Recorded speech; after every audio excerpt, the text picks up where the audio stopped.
I'm John Garlow, founding partner at StrongBox Wealth.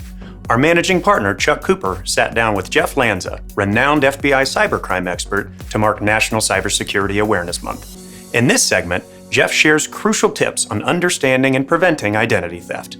Have a listen. Jeff, you were an FBI agent for over 20 years, specializing in cybercrime, organized crime, even terrorism. You've lectured at Harvard and Princeton on the topics. I've personally seen you appear a number of times on the national news programs at night, and you've provided 1,000 of these presentations in the wealth management space on the topics of cybercrime and identity theft. I want to thank you for being with us this afternoon. We go back almost 15 years when I first saw you, and in that audience, I recall the topics were a little bit more around just updating your software on your computer, monitoring your credit, how to do that. But this is changing at an accelerated and an alarming pace. Level set where we are in cybercrime and cybersecurity. Yeah, it's the problem is it's blown up over the years. It's gotten even worse. And when we first started talking about this, when I first retired from the FBI, the main problems were credit card fraud and people stealing your identity by getting your Social Security number, which you had in your wallet, or your Medicare card, which was in a wallet, which, they've changed the number on the Medicare card now to not have your Social Security number on that. So now it's more cyber related, as well as some other things that if we don't do them, we'll be much safer. So in terms of the cyber world, criminals are using techniques to get into our computers, right? They're sending us emails that have malware attached to them in the form of an attachment. If we click on the link or the attachment, we may get malware on a computer, which can be used to steal information. They'll call us on the phone and act like they're with the Social Security Administration or the IRS or Amazon and try to get information from us over the phone that can be used to steal our identity. So the best thing we can do is to be careful about those tricks, right? Don't click on attachments and emails from unknown or suspicious senders. And then also, when people call or text you, don't give information to those unsolicited calls in response to those. Freezing your credit reports is key because that prevents companies from checking your credit. And if someone's trying to get a credit card account or getting a loan in your name based on stolen information, they can't do that if your credit reports are frozen. So that keeps you safe from lots of fraud. I've seen just jaw-dropping statistics at the millions of reported identity thefts.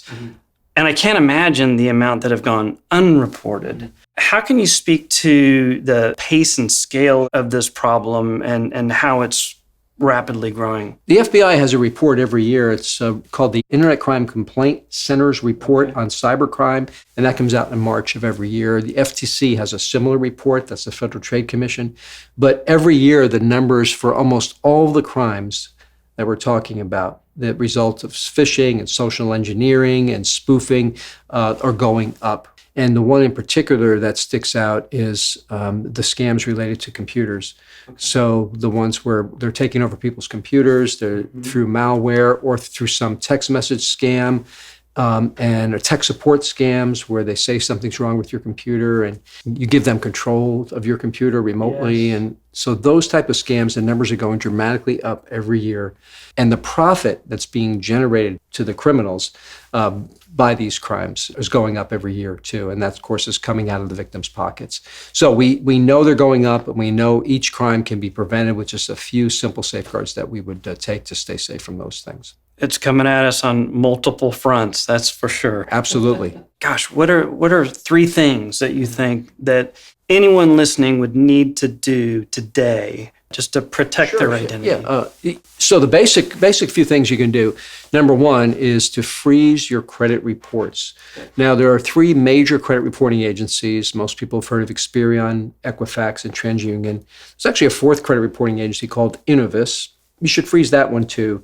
Each website of the credit reporting agencies, they all have specific websites that let you freeze your credit reports for free. And you can lift the freeze at those sites anytime you want to get credit checked yourself. So what freezing does, and this is important to know, is that it prevents credit card accounts from being opened in your name, loans from being obtained in your name, because the creditor has to check your credit before the criminal gets the credit in your name. So it's a preemptive measure. Right, it's a preemptive measure. Okay. So that is one way to stay safe from at least a couple of types of major fraud, freezing your credit reports. Now, when it comes to having your information stolen from you in a different way through social engineering, for example, then the best thing you can do is to be careful about giving information in response to any unsolicited calls. So that would be a text message or a phone call, for example, where they say they're with the Social Security Administration, they say they're with the IRS, or they say they're with Amazon. Sure. There's a problem with your account, or someone just bought an iPhone in your account. Was that you? Listen, Amazon doesn't care if someone bought an iPhone in your account. They like it when that happens. Right. Your credit card company is going to catch fraud before Amazon even cares about it. Right. So watch out for those unsolicited calls where they're wanting that information from you. It'd be hard enough to get Amazon on the phone if you needed to talk to them. Right. They're not reaching out to people, nor is the Social Security Administration or the IRS, without mailing you a letter first to explain an issue before there be any kind of phone contact. So let's say through our own best preemptive measures, we slip up. Mm-hmm. And we've realized now that our information, our identity has been compromised. What are the immediate actions we should do to minimize damage? Yeah. So again, freezing your credit reports, that should be done preemptively, whether you've slipped up or not, because it's not only you slipping up, someone else could be slipping up as well. All right, like a company losing your information. Right. If you think you've made a mistake, someone's called you up and said, this is the IRS and we need to verify your personal information, and maybe you give them access to your computer through some, social engineering trick that they use. So what do you do then? Well, the first thing is, again, make sure your credit reports are frozen if you've given your Social Security number to anyone. When it comes to your computer, then you want to make sure you run antivirus software. If anyone has had access to your computer through one of these tricks, text message, a phone call, or an email, then you want to run your antivirus software to make sure they haven't put malware on your computer that's allowed them to potentially steal information. And then finally, on that point, Chuck, is if you think they have your information, then you need to be careful about your bank accounts. So set up alerts on your financial accounts, credit card accounts, and bank accounts, and other financial accounts that you have. So you'll be notified when something happens. So if someone got access to your bank account because you've given them your password, or they've gotten it some way, and they try to make a transfer out of it, you're going to get a text message. The transfer is just occurring for $2,000. Wait, I didn't make that transfer. So you call the bank right away. They have a chance to stop it and reverse it, and then prevent further fraud.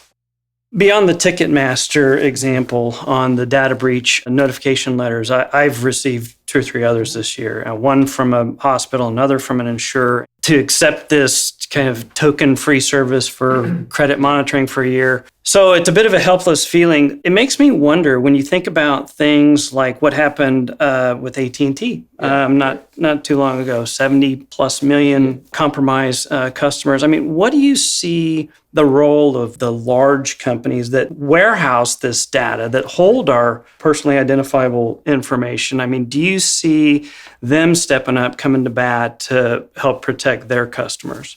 It's funny you should say them stepping it up, because they're being forced to step it up. Okay. If they had their way, they wouldn't let you even know it's happened, because they don't want to get that bad publicity that they've been weak with their security. So federal law, in many cases, and state law requires them to notify people by letter if something's happened to their personal information of that person, including socials or any type of personal information, email addresses, phone numbers, addresses. If there's been a breach, they're required by law. So they're not stepping it up. They're being forced to step it up. Okay, so let's talk about the letter. So you get this letter. We got both from Ticketmaster. Yeah. It's a big, long letter, usually at least one full page of eight-point type. It might be a second page. It's a lot of legalese there, a lot of stuff they're required to say legally, and from a perspective of state laws and federal laws, they have to say all these things. And then at some point in that letter, they offer you some credit we're going to take care of this for you. We're going to give you free credit monitoring for a year. And okay, take it if you want. A couple things to know about that. So credit monitoring is where a third party monitors your credit reports. So you basically sign up for a service. It's free for that 12-month period. And then the third party will monitor your credit reports. If someone tries to get a credit card in your name, then that's going to create an alert, and then that third party will let you know something's happened. Someone has checked your credit report, and then you call the third party and try to figure out what happened, and maybe you can get that account shut down if they've already opened it. It only notifies you after it's happened. Freezing prevents it from happening. Okay. But it's good to have freezing, as I mentioned, but also having the monitoring is nice because then you know if someone's got your information, they're trying to open it, even though they can't. So it's a good idea to take that. But at the end of 12 months, they're going to try to sign you up for a paid service. And so that's the hitch, right? Okay. So they already have you, and now you're going to get the emails and the phone calls. Oh, we're going to convert you now to a paid service at only $9.99 a month. We'll continue to do what we've been doing so well for you. And so now it's going to cost you money for basically the rest of your life if you want to do that. Now you can if you feel comfortable with that. But freezing your credit reports and keeping alerts on all your financial accounts is a good way to do it yourself.